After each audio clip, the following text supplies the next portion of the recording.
Hi students, welcome to Kanitha Mehta YouTube channel. இனி நாம 9th standard chapter 1 set languageல exercise number 1.1ல fourth sum பார்க்க போறோம். 1ல இருந்து 3 வரைக்கும் choose the answer, fill in the blanks, true or false இருக்கு. So அதெல்லாம் உங்களுக்கு தெரியணும்னா ஒரு கமெண்ட் ஒன்று பண்ணுங்க, நான் அதுக்கு தனியாக வீடியோ ஒன்று போடுறேன். நம்ம fourth sum பார்க்கலாம். fourth sumல represent the following sets in roster form கேட்டிருக்காங்க. ஸோ roster formன்றது ஒன்றும் பெருசு இல்லை. அவங்க கேட்டுக்கிற கொஸ்டினுக்கு நம்ம ஆன்சர் கண்டுபிடிக்க போறோம். அதுதான் roster form.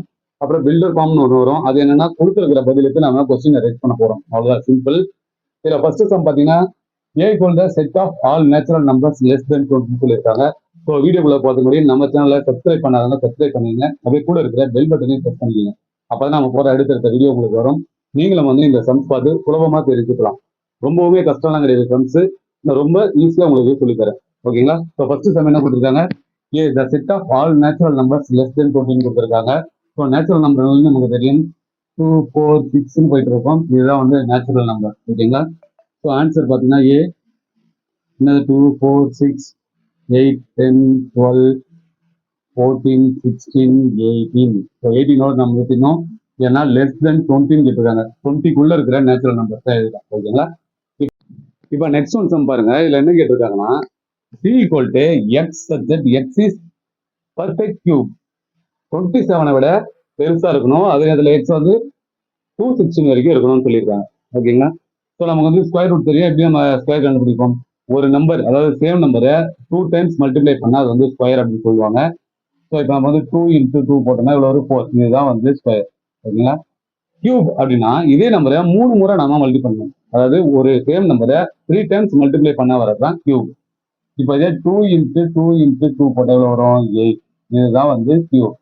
ஓகேங்களா? ஸ்கொயருக்கும் கியூபுக்கும் உங்களுக்கு தெரிஞ்சிருக்கும். நீங்க 7th 8th படிச்சுட்டு வந்திருக்கீங்க. அதுல உங்களுக்கு ஈஸியா இருக்கும் அது.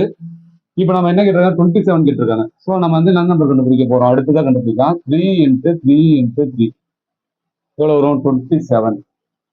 அடுத்தது 4. 4 × 4 × 4 எவ்வளவு வரும்? 4 4 சார் 16. 16 64. ஓகேவா? கரெக்டா? அடுத்தது 5 × 5 × 5 ஸோ 125. அடுத்தது 6 × 6 × 6 216. ஓகே. இப்போ நம்ம கேட்டது 27க்கும் 216 நடுவில் எத்தனை நம்பர் இருக்குன்னு சொல்லிட்டான். ஸோ நமக்கு 2 நம்பர் கிடைச்சிருக்கு, 64 and 125. ஸோ இது ஆன்சர் எழுத போகிறோம். C 64 and 125. ஓகேங்களா? கியூபுக்கும் ஸ்கொயருக்கும் உங்களுக்கு வித்தியாசம் தெரிஞ்சிருக்குன்னு நினைக்கிறேன். சரி, 4வது சம் பார்க்கலாம். d = x such that x belongs to z -5. அதோட பெருசா இருக்கணும். ஆனா என்ன, 2க்கு சமமா இருக்கணும், ஈக்குவலா இருக்கணும்னு சொல்லியிருக்காங்க. ஓகே, இது அப்படியே நம்ம சம் போட்டுலாம். d = இங்க -5 இருக்கு. ஸோ -5, அப்புறம் -4, -3, -2, -1, 1, 2. ஏன்னா 2க்கு ஈக்குவலா இருக்கிறதால நம்ம இது வரைக்கும் எழுதுறோம். ஓகேங்களா? இந்த 4வது சம் உங்களுக்கு புரிஞ்சுக்கணும்னு நினைக்கிறேன். சரி, வாங்க நம்ம நெக்ஸ்ட் 6வது சம் பார்க்கலாம். இப்போ நெக்ஸ்ட் சம் பார்க்கலாம். v = y such that y = 1/2n. n belongs to natural number. n எப்படி இருக்கணும்? 5க்கு ஈக்குவலா இருக்கணும். அந்த n 5 வரைக்கும் ஈக்குவலா இருக்கும். 1ல இருந்து 5 வரைக்கும் இருக்கணும்னு சொல்லியிருக்காங்க. ஸோ இந்த சிம்பிள்ஸ் மட்டும் நீங்க பாருங்க. இந்த மாதிரி இருந்ததுன்னா இது பெருசா இருக்குன்னு அர்த்தம். கீழே ஒரு கோடு போட்டிருந்தா ஈக்குவலா இருக்குன்னு அர்த்தம். ஸோ அது இந்த சிம்பிள் இந்த பக்கம் மவுத் ஓப்பன்ல இருந்ததுன்னா எண்ணுக்கு, அதாவது 5 கரைவா இருக்கு, 5 விட குறைவா இருக்கு அப்படின்னு சொல்லிட்டு அர்த்தம். வெறும் இந்த மாதிரி சிம்பிள் மட்டும் இருந்ததுன்னா 5 விட பெருசா இருக்கு அப்படின்னு சொல்லிட்டு அர்த்தம். அதாவது மவுத் எந்த பக்கம் ஓப்பனா இருக்கோ அதை வச்சு நாம சம்ஸ் போடணும். இந்த சிம்பிள்ஸ் தான் கவனமா நீங்க பார்க்க வேண்டியிருக்கும். இதுல நம்ம கொடுத்துருக்கிறது ஈக்குவலா கொடுத்துருக்காங்க. அப்போ 1ல இருந்து 5 வரைக்கும் நம்ம எடுத்துக்கலாம். இங்க ஒய்வோட வேல்யூ என்ன கொடுத்துருக்காங்க? 1/2n கொடுத்துருக்காங்க. ஓகேங்களா? ஃபர்ஸ்ட் 1 எடுத்துக்கலாம். 1/2 × 1. அடுத்தது செகண்ட் எடுத்துக்கலாம். 1/2 × 2 எவ்வளவு வருது? 1/2, 1/4. ஓகேங்களா? அடுத்தது தேர்ட் ஒன் 1/2 × 3. ஸோ 1/6. அடுத்தது ஃபோர்த்து 1/2 × 4, 1/8. அடுத்தது ஃபிஃப்த்து 1/2 × 5, 1/10. ஓகேவா? எல்லாமே எப்படி வருது? நேச்சுரல் நம்பரா வருதா? ஸோ அதுதான் இங்கே நேச்சுரல் நம்பர் அப்படின்னு சொல்லிட்டு கொடுத்துருக்காங்க. ஸோ ஆன்சர் நம்ம இங்கே எப்படி பக்கத்தில் எழுதலாம்? y = என்ன ஆன்சர் இருக்கு? 1/2, 1/4, 1/6, 1/8, 1/10. ஏன்னா 5th வரைக்கும் கொடுத்துருக்கிறதுல நம்ம இது வரைக்கும் எழுதுவோம். ஓகேங்களா, இந்த சம்ஸ் வந்து உங்களுக்கு புரிஞ்சிருக்கும். இப்போ நம்ம நெக்ஸ்ட் பார்க்கலாம். இப்போ நாம ஃபிஃப்த் சம் பார்க்க போறோம். ஃபிஃப்த் சம்ல represent the following sets in set builder form. அதாவது முன்னாடி வந்து நம்ம வந்து ரோஸ்டர் ஃபார்ம் பார்த்துருப்போம். இப்போ வந்து பில்டர் ஃபார்ம், அதாவது ரோஸ்டர் ஃபார்முக்கும் பில்டர் ஃபார்முக்கும் பெரிய டிஃபரன்ஸ்லாம் ஒன்றும் இல்லை. ஒரு கொஸ்டின் கேட்டுட்டு அதுக்கு ஆன்சர் பண்றோம்னா அது வந்து ரோஸ்டர் ஃபார்ம், சிம்பிளா நீங்க ஞாபகத்தில் வச்சுக்கோங்க. அதே ஒரு ஆன்சர் இருக்கு, அதுக்கான கொஸ்டினை நாம ரைஸ் பண்ணணும். ஸோ அதுக்கு பேர் தான் வந்து பில்டர் ஃபார்ம். ஓகேங்களா, இப்போ வந்து நம்ம ஃபர்ஸ்ட் சம் பார்க்கலாம். Because the set of all cricket players in India who score double centuries in one day international. அதாவது செட் ஆஃப் ஆல் இந்த கிரிக்கெட் பிளேயர்ஸ்ல இந்தியாவில் வந்து one day international double century அடிச்சது எத்தனை பேர் அப்படின்னு சொல்லிட்டு சொல்றாங்க. அதுக்கு நம்ம ஒரு கொஸ்டின் எப்படி பண்ணுவோம், எத்தனை பேர் அடிச்சாங்க டபுள் செஞ்சுரி அப்படின்றதான் கேள்வி. ஸோ அதுதான் வந்து நாங்கள் இப்போ எழுத போறோம். பி ஈக்குவல் டு இதுக்கு என்ன பண்ணோம், எக்ஸ், அதாவது எக்ஸ்ன்றது ஒரு நம்பரை ஒரு இதை ஒன்று எடுத்துக்கலாம். ஏன்னா உங்களுக்கு தெரியாது இல்லை, நம்ம எக்ஸ்ன்னு எடுத்துக்கிட்டா அது வந்து ஆன்சர் பண்ணுறதுக்கு ஈஸியாக இருக்கும். ஸோ எக்ஸ் ஈஸியாக set of all cricket players in India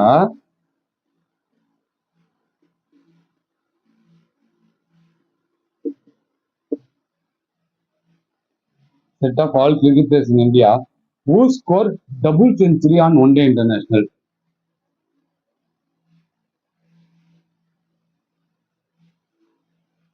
Who score double century on one day international. ஓகேங்களா, அவ்வளோதான் கொஸ்டின்ஸ். இப்போ செகண்ட் ஒன் பார்க்கலாம். C = 1/2, 2/3, 3/4 எக்ஸெட்ரா போயிட்டே இருக்கு. ஸோ இதுக்கு வந்து நம்ம வந்து ஒரு கொஸ்டின் ரெடி பண்ணணும். அது எப்படி கொஸ்டின் ரெடி பண்ணுவோம், C = Xன்னு எடுத்துப்போம். அதோடைய இதில் X subject X, n belongs to natural number. எக்ஸோட ஃபார்முலா என்னது, n/1.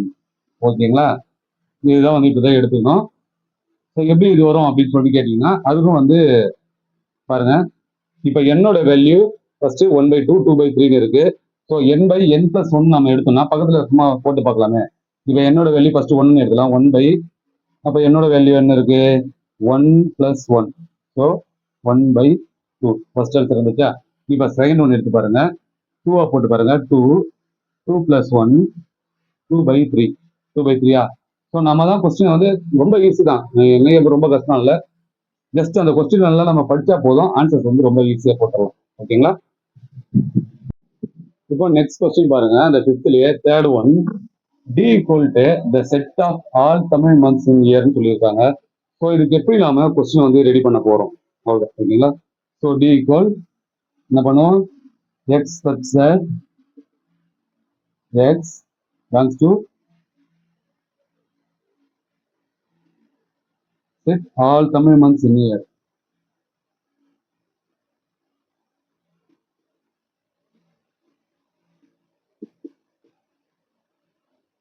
ஓகேங்களா, இப்போ fourth one, the set of all whole numbers less than 9 கேட்குறாங்க. ஸோ ஆல் நம்பர்ல less than 9 வரைக்கும் நாம வந்து கொஸ்டின்ஸ் வந்து எழுத போறோம். So E = x such that x is an whole number and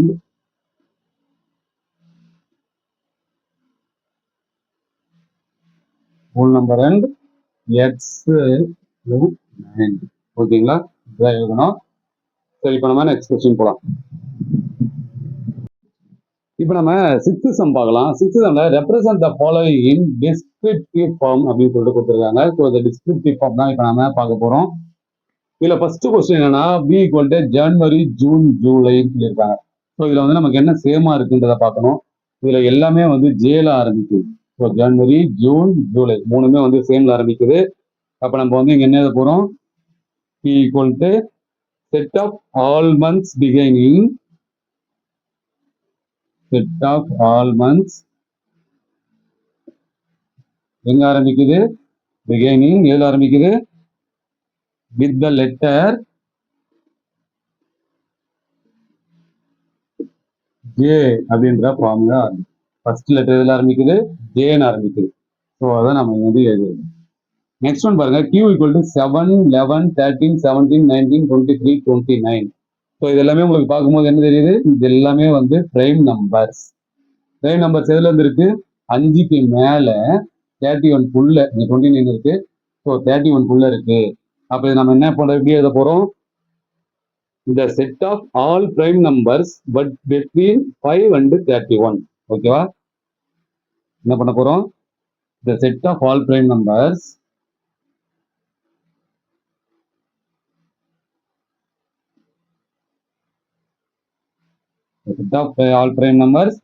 between எதுக்குள்ள இருக்கு, 5 and 31. 5க்கு மேல 31க்குள்ள வந்து இந்த பிரைம் நம்பர்ஸ்லாம் இருக்கு. ஓகேங்களா,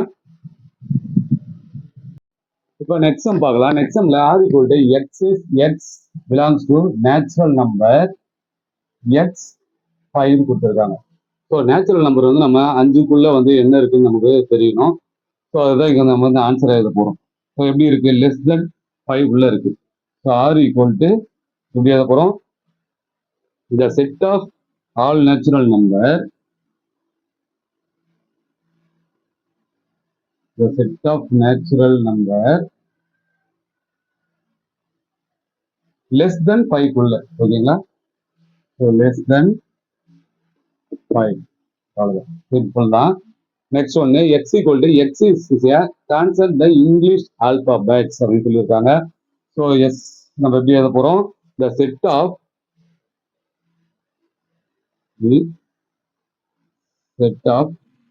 concept in English alphabets, in English alphabet. ஓகேங்களா, அவ்வளோதான் சம். ஸோ இந்த எடுத்த வரைக்கும் 4, 5, 6 இந்த 3 சம்மையும் உங்களுக்கு வந்து புரிஞ்சிருக்குன்னு நினைக்கிறேன். ஏதாவது டவுட் இருந்தால் அதை கமெண்ட் பண்ணுங்க. இன்னும் கொஞ்சம் உங்களுக்கு நான் கொஞ்சம் புரியுற மாதிரியும் சிம்பிளாகவும் சொல்லித்தரேன். மறக்காம நம்ம சேனலை சப்ஸ்கிரைப் பண்ணிடுங்க. அப்படியே பெல் பட்டனை வந்து மறக்காம வந்து ப்ரெஸ் பண்ணிடுங்க.